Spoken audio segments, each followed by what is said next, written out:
はい、今日は、Google クラスルームの使い方を紹介したいと思います。このビデオ、本当にすごく基礎のビデオになりますので、大体基本的な使い方は知ってるっていう方にはちょっとお勧めしませんが、まだまだ全然使ったことがない、これから使ってみたいけれども、どんなことができるのかちょっと知りたいっていうような方にお勧めします。はい、まず Google クラスルームなんですけれども、これがメインのホームページになりますね。はい。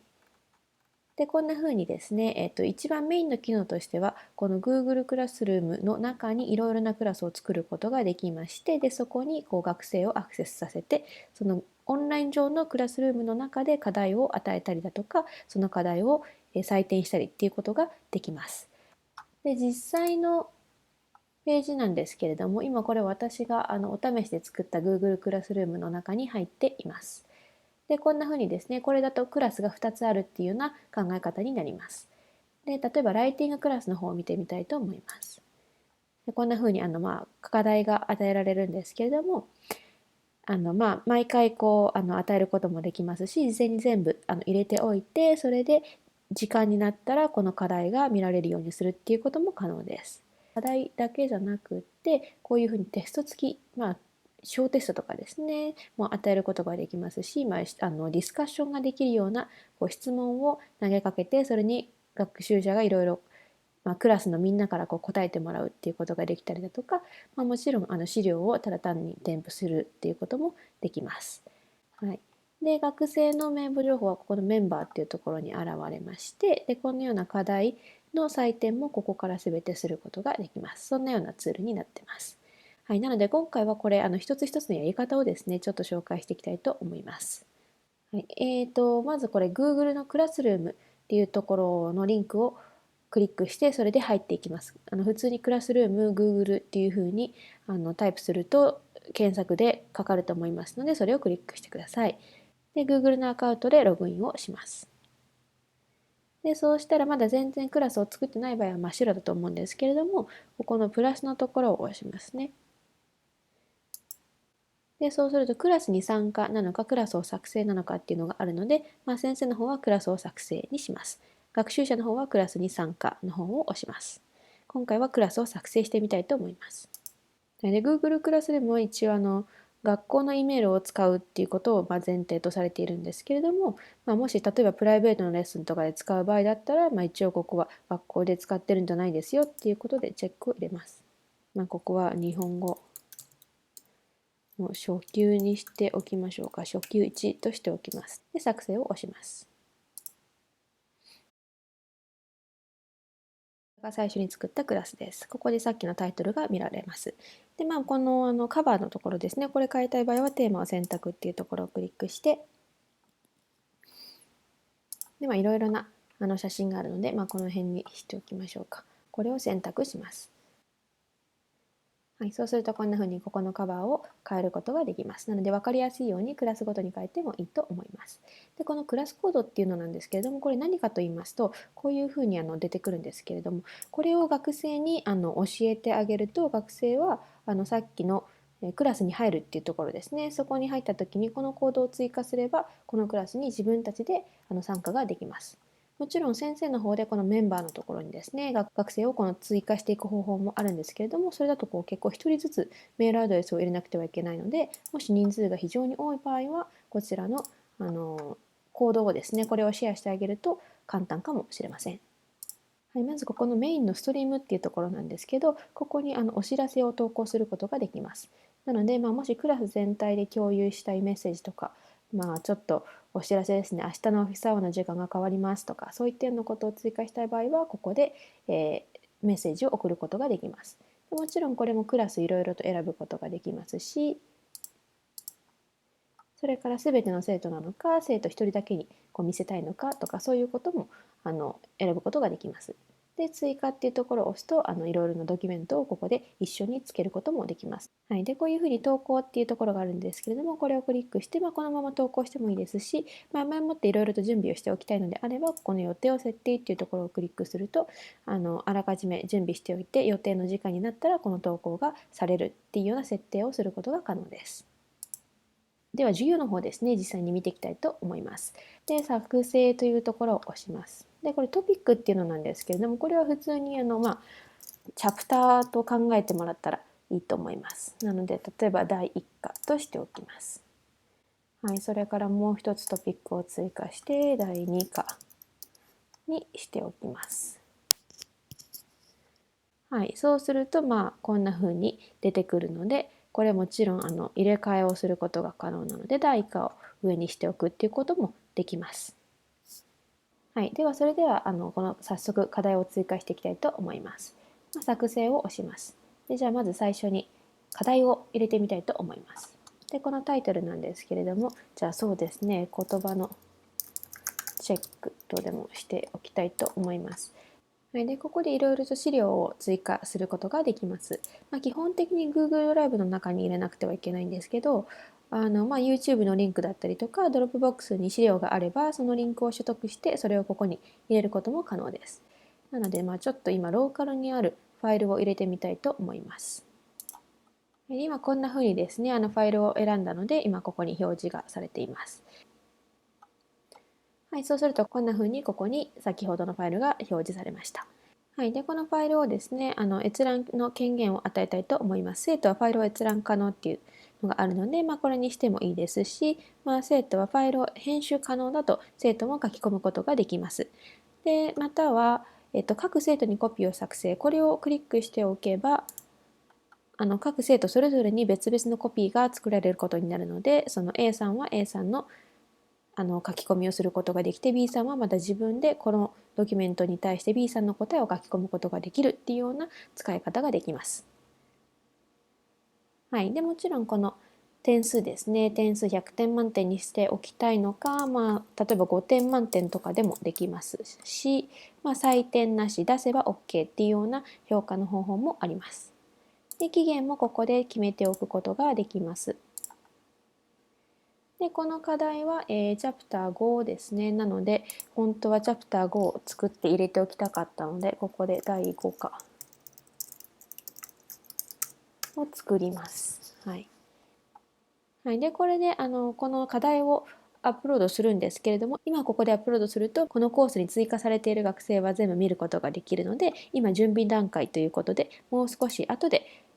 これを投稿してほしいっていう場合はこれもまた予定を設定することができます。はい、今回はもう課題を作成してしまいます。はい、それで先ほどのクラスの場面に戻ってきました。そうすると第5課ができてますので、ここの言葉のチェックっていうところですね、ここに課題を追加したことになっています。はい、でこれをちょっとクリックしてみるともう少し詳細を見ることができます。これがさっき追加した課題ですね。で課題を表示っていうところをクリックします。はい、なので、もう一度そのどんな課題を与えたかっていうのを見たい場合はここの手順っていうところですね。でここでその与えた課題を見ることができます。で実際に、学生から出てきた提出物をチェックする場合はここをクリックします。提出した人数が1って出ますね。でこの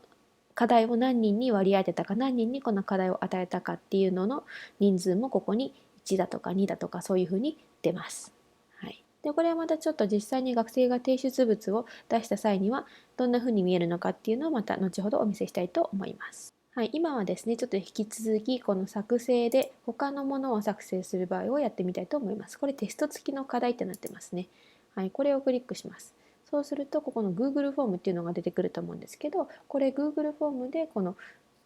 小テストですねを作ることができます。なのでここの Google フォームをクリックしてクイズが作れるところに飛んでいくので、ここで小テストを作ります。はい。はい、でこの小テスト作ったことがある方は本当にもうご存知だと思いますけれども、作ったことがない方でも非常に簡単に作ることができます。ここで質問追加したりだとかいろいろとできますので、ちょっとやってみてください。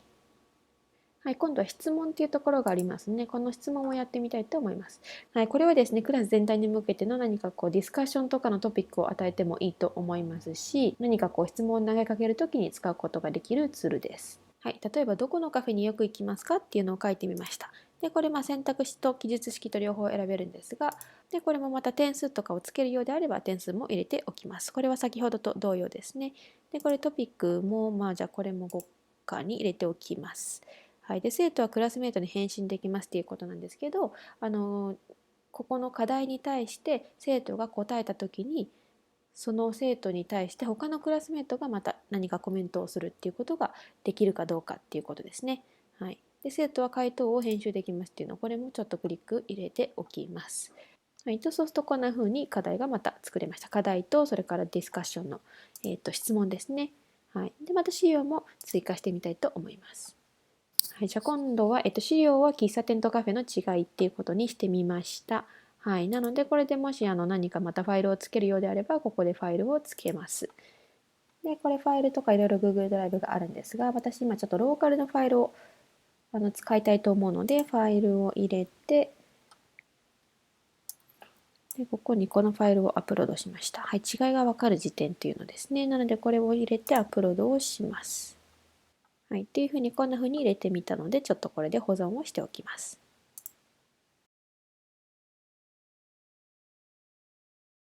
はい、今この期限を設けたと思うんですけど、こことここですね。はい、こういった期限が非常に多くなってくると大変だと思うんですけど、これをこの Google カレンダーで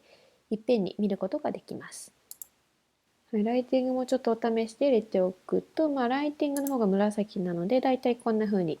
課題が提出の期限がありますね。で、スカイプミーティングも予定していたので、ここに入れました。はい、それからこの次の月に行くとですね、この日本語初級っていうのがここで見られます。で、こんな風にこの言葉のチェックの課題は今日までですよとか、この質問は今日までですよっていうのがいっぺんに見ることができます。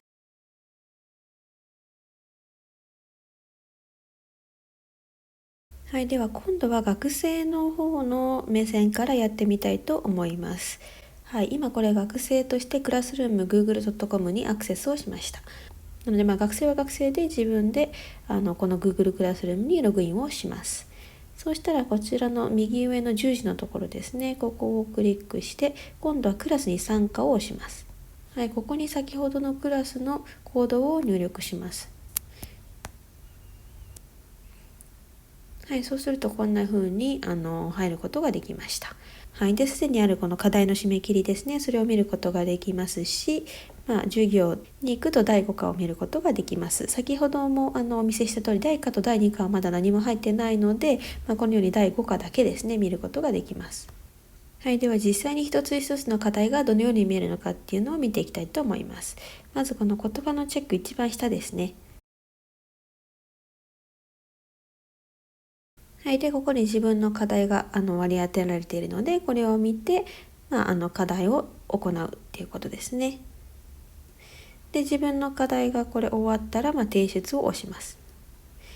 でもしこの答える時にこのドキュメント上に書くのではなくって、もう一個自分で何か新しいファイルを作るのであれば、ここで学習者も自分でドキュメントを追加してっていうことができます。なので、今回はこれを読みましたということで提出します。でこの下の限定公開のコメントっていうところは、これは、この学習者と先生の間だけでしか見られないこのコメントのやり取りということです。はい、なので、こんな風に問い1が難しかったですというようなコメントを書いてみました。はい、で送信します。はい、あとは提出します。はい、で送信します出るので、これで提出ですね。はい、今度はこのどこのカフェによく行きますかっていうディスカッションボードですね。これを見ていきたいと思います。そうするとこのように右上のところに回答入力っていうところが出るので、じゃあ今回は下場にしておきたいと思います。これを提出します。はい、もちろん編集をすることもできますし、他のクラスメートの回答を表示ってやると、他のクラスメートがどんな答えを書いたのかっていうのが見られます。でこれ先ほどチェック入れたところだと思うんですが、この返信というところをクリックすると、この学生に対してのまたコメントを追加することが可能になります。これをなくすことも先ほどの設定で可能になります。はい、で最後にこの喫茶店とカフェの違いという読み物のところですね、これを見ていきたいと思います。このようにさっきのアップロードした資料を見ることができるので、これをクリックして、それを読んでそれに対するコメントをここで書くっていうようなことができます。はい、っていうふうにこんな感じでちょっとクラスにコメントを書いてみました。なのでこれでまたちょっと先生の画面に戻って見てみたいと思います。はい、今これでまた先生の画面の方に戻ってきました。はい、でそうするといろいろと変化があったところがストリームに現れるんですけど、今は今度授業の方ですね、これを見ていきたいと思います。はい、そうすると、この第5課っていうところ、いろいろコメントのマークがついているのが見えると思うんですけど、これをクリックすると、実際にいくつ提出があったのかっていうのが見られます。はい。で、これは取り立てで提出がなかったので、コメントのみっていう風になってます。はい。では実際にですね、この今、メンバーのところを見るとどうなってるかと言いますと、先ほど生徒が入ったので、この生徒っていうところに1人入ってます。はい、で、これもし学生に一括でメールを送りたい場合なんかは、このメールを送信っていうところを押すと、Gmail につながってメールを送ることができます。はい、で、採点というところをクリックすると、今まで出された課題が一覧で見られます。で、ここの下のところにずっと学生の名前が出るんですけど、これ今100点満点中何点かとか、これはイエス、ノーですね。提出したかどうかっていうふうになってるので、これもちろんここで点数を入力することもできますし、先ほどの授業のところですね。はい。で、この課題のところで提出済みってなってるので、これをクリックします。で、そうすると提出済みになってるので、これを100点ですね。で、この人100点なので、100点にしておきます。はい。で、今保存してますね。はい。で、一応これを返却すると、生徒が通知を受け取り、成績を確認できるようになります。ということで返却を押します。で、あとはこの3つ目の喫茶店とカフェの違いにコメントがついているので、それを見ていきます。そうするとこんな風に資料があって、その下にコメントがあります。でもし他の学生も返信していれば、この下に見ることができますし、私もここにコメントを追加することが可能になります。はい、でこれが大体この Google クラスルームの使い方なので、非常に便利だと思います。特にオンラインでこういうふうに資料をアップロードして、それを一箇所に集めてで見ていきたいっていう場合には非常に便利です。特にこの採点とかでもですね、この問題に対するこの人の点数とかが学生が一覧でわーっとリストになって見ることができますし、合計点とかも本当はここに出せます。はい、なのでそういった意味では非常に便利だと思います。はい、で最後になんですけど、この設定の右上のギアのところを押すとですね、いろいろと設定を変えることができます。はい、クラスコードもなんかもこのリセットしたりだとか無効にするっていうふうにすると、新しいこのクラスコードが作られたりだとかするので、毎回毎回違うクラスコードを何か作る必要があれば、それをすることも可能です。でここの採点のところを少し変更することによって、この総合成績を合計点にしたりだとか、あと成績のカテゴリーですね、小テストが何点とか、なんですかね、出席が何点とか、そういうことを設定することも可能です。でもし設定を変更した場合は保存というところを押すことを忘れないようにしてみてください。はい。一通りこんな形で Google クラスルームの使い方の紹介ができたと思います。はい。最初慣れないとちょっと大変な面もあるかとは思いますけれど、いろいろと試していくと本当に使いやすい便利なツールということがわかると思うので、これからオンラインコースでいろいろ資料を提供しようだとか、何か学生からの質問をどんどん受け付けたいとか、ここで全部成績を管理したいっていうようなことを考えている先生がいらっしゃったら、ぜひ使ってみてください。おすすめです。